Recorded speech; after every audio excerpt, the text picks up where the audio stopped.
दिया। फिर मैं सरगोदा रोड पर ज़ियाउद्दीन मिस्त्री हैं, वो ट्रकों वाला काम करते हैं। वो मुझे हफ्ते का 50 रुपया खर्च दिया करते थे। मैंने उनसे कहा कि उस्ताद मोहतरम मेरा खर्च बढ़ाएं। उन्होंने कहा भाई आप कौन से मिस्त्री बन चुके हैं कि हम आपका खर्च बढ़ा दें। मैंने फिर वहां से भी छोड़ दिया।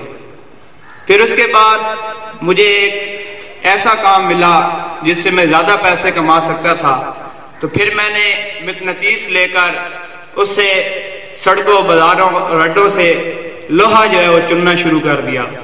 मेरे हाथ में एक धागा था और उस धागे से दूसरे सिरे से मकनातीस बंधा हुआ था। मैं आगे चलता था और वो मकनातीस जो है वो लोहे को अपने साथ चिपका लेता था। यूं मुझे आप जैसे लोगों से शर्म भी नहीं आती थी और मैं लोहा चुनने में कामयाब हो जाता था। लेकिन जब वालिदा को मालूम हुआ तो उन्होंने कहा कि बेटा ये काम छोड़ दो, आपके वालिद आपसे ज्यादा मुझसे नाराज होंगे। तो आखिरकार ये काम भी मुझे छोड़ना पड़ा। फिर मैंने जोहराबाद का रुख किया और जोहराबाद जोहर प्रिंटिंग प्रेस पर मैंने वहां दस्तक दी और उन्होंने मुझे कहा कि आप बहुत छोटे हैं, हमारा बिजली वाला काम है। मैं वहां से चला गया। 2-3 माह बाद मैं फिर गया क्योंकि मुझे मालूम था कि वहां खर्च ज्यादा मिलता है। तो उन्होंने मुझे कहा कि इस बच्चे को शौक है, हम इसे यहाँ रख लेते हैं।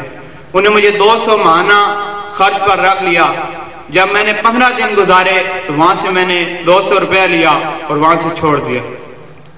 फिर मैं अपने भाई मोहम्मद इलियास साहब के पास चला गया जो खराद वाला काम करते थे, हड्डों को सेव मरम्मत करते थे। और रास्ते में ही पुराने अड्डे के नजदीक हमीद ऑटो स्टोर है। जमात इस्लामी के वो रुकन हैं अब्दुल वहीद साहब जो इस वक्त मेरे बहुत बड़े मोहसिन भी हैं। मैं उनके पास गया, उन्हें मैंने कहा कि भाई मोहतरम मैं आपसे पीटर का हेड ले जाया करूंगा और आपको मरम्मत करके उसकी सेव वगैरह करके आपको वापस दे जाया करूंगा।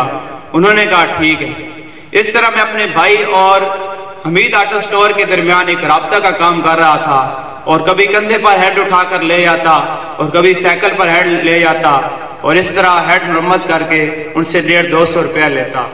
जब अब्दुल वहीद साहब से मेरी बाईफेस मुलाकात होती और मैं उन्हें अस्सलाम वालेकुम कहता और वो बड़े ही धीमे और अच्छे अंदाज से वालेकुम अस्सलाम कहते। उन्होंने मुझसे कहा कि बेटा आप पढ़ लो। मैंने कहा मुझे नहीं पढ़ना। उन्होंने कहा नहीं आप पढ़ लो। मैंने कहा मुझे नहीं पढ़ना। उन्होंने कहा बेटा आपको कंजर और इंसान में तमीज आ जाएगी, आप पढ़ लो। बिल आखिर उन्होंने मुझे इस स्कूल जामिया दारुल इस्लाम का प्रॉस्पेक्टस दिखाया जिसमें एक सफ़े पर एक बहुत ही खूबसूरत तालाब बना हुआ था जो साथ वाले स्कूल में है और दूसरी तस्वीर पर एक मेस की तस्वीर है जिसके टेबल पर चावलों की प्लेटें सजी हैं। तो मैंने कहा यार सिकंदर वहां ऐश कर रहा था, यहाँ भी ऐश कर लेंगे। मैं यहाँ दारुल इस्लाम में आ गया।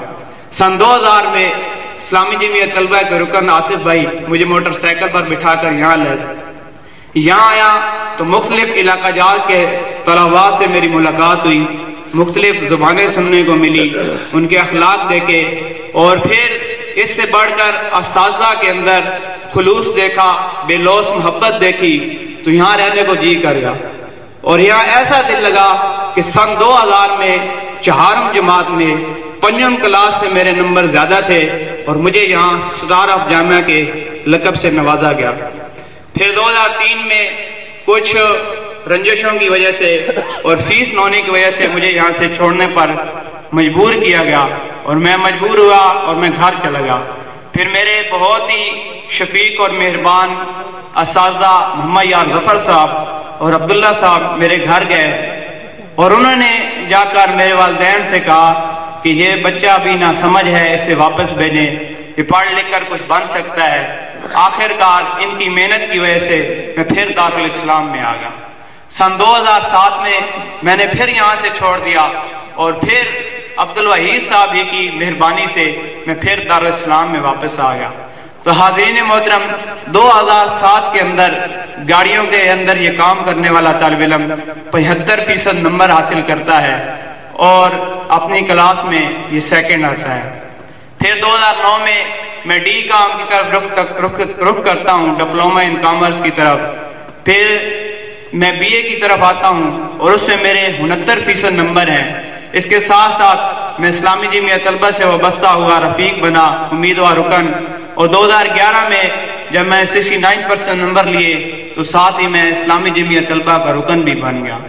اور اس کے ساتھ ساتھ جو شہباز شریف صاحب نے مقابلے کروائے تقاریر کے، اس میں 2010 میں میری ضلع میں تیسری پوزیشن تھی، اور پھر 2011 میں ضلع میں فرسٹ آیا، پھر ڈویژن بار میں میری سیکنڈ پوزیشن آئی، اور گورنمنٹ سائنس کالج میں تقریری مقابلہ تھا، وہاں راوین کالج سے میں مات کھا گیا۔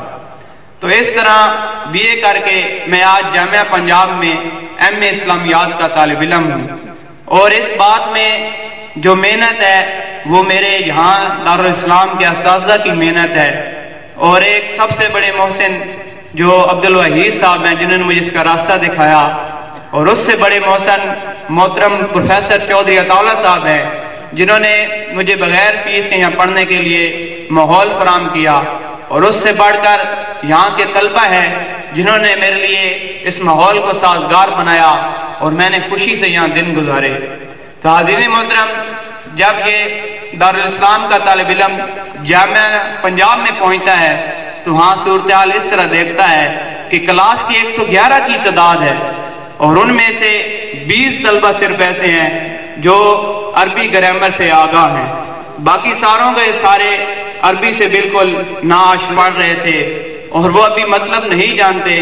اور جب میں جامعہ پنجاب میں پہنچتا ہوں تو ہمارے پروفیسر محترم جب شعر کے ایک مصرع پڑھ کر رکتے ہیں تو پوچھتے ہیں کہ دوسرا مصرع میرے ذہن میں نہیں آ رہا، تو دارالاسلام کا طالب علم ہی اٹھ کر یہ کہتا ہے، اس شعر کو مکمل کرتا ہے۔